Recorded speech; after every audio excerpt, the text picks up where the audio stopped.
Get a journal out, write down whatever's on your brain. It doesn't have to be that same sort of listing all your worries, but get it out of your head. Because like I said earlier, whatever you go to bed with that's on your brain is gonna be there at 3 or 4 in the morning when you wake up.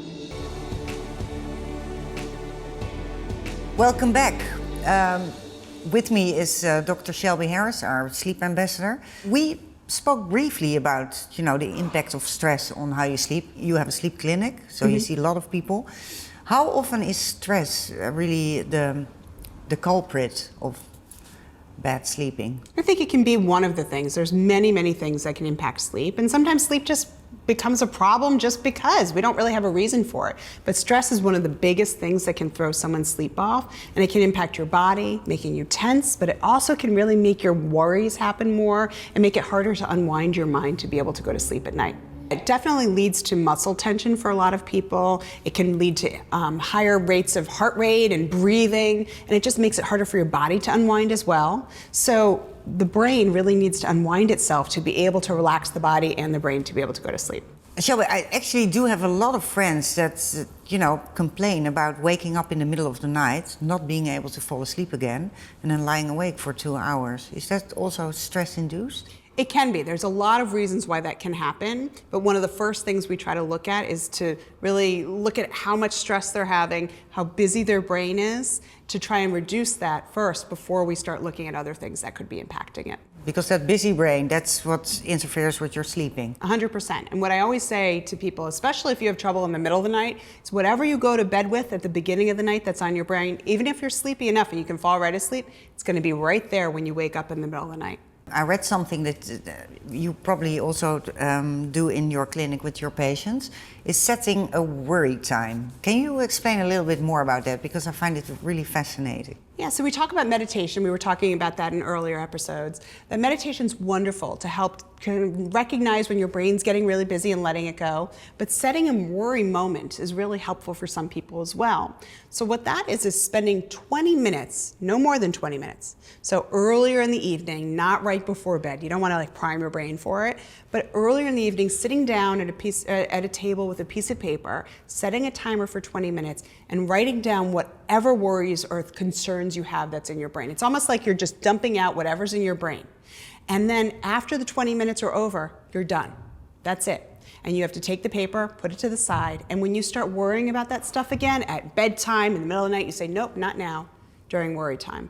It helps your brain to kind of focus the worries in on one certain time of the day as opposed to having it all the time. And then one other thing that I add to it for people is that when they're writing all the worries down, you can just write everything down, just kind of dump it all out like I was saying. But for other people, they find it's helpful to go through and write what's one solution for the worries that you have. So it feels more productive. So if I'm worried about finding a job or getting something done, write down the next step that you can. And if there's nothing you can do about it, guess what? You cross it off. So you learn to just let it go. So you're addressing it, and then as time goes on, if you start worrying about it again, say, nope, not now, but during worry time. Nope, not down during worry time. So what's the mechanism behind it? Is this your brain working through your worries and then you've experienced it once and you can leave it behind? Exactly. The more I say to people, don't worry about it. Or if you're trying to go to sleep, you say, don't think about this, don't think about this, don't worry about it.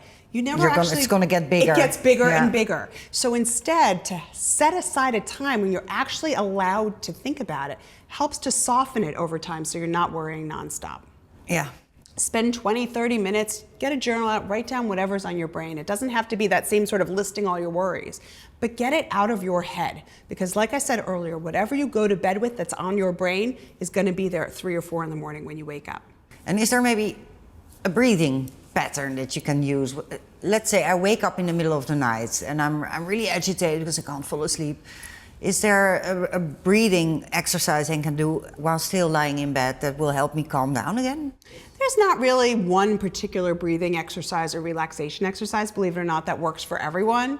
So it's really finding a meditation or a breathing exercise that works for you that practice during the day. So it's not feeling so forced in the middle of the night.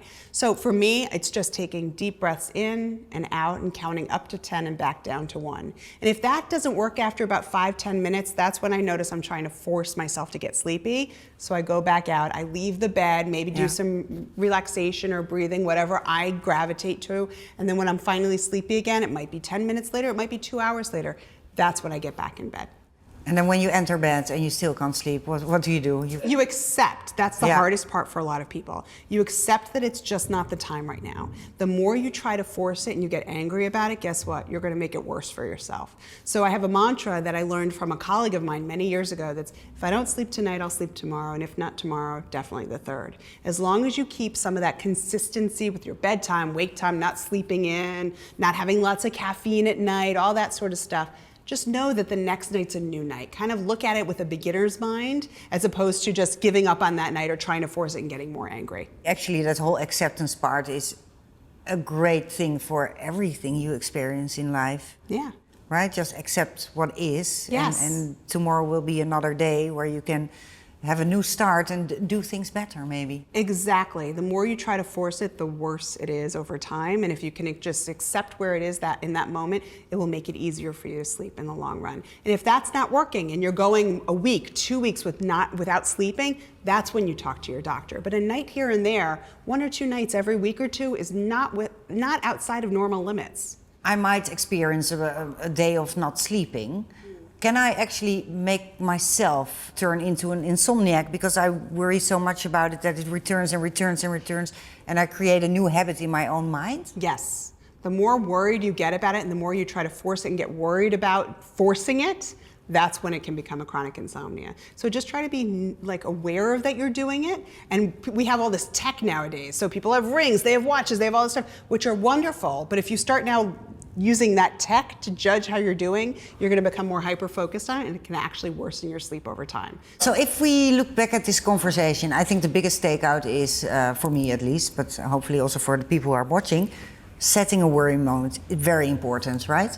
Yeah, and if you are doing the sleep journal that we've been talking about, you might start to notice, oh wow, I have a lot more trouble sleeping on those days that I have a lot more stress, or my brain is busier on those days.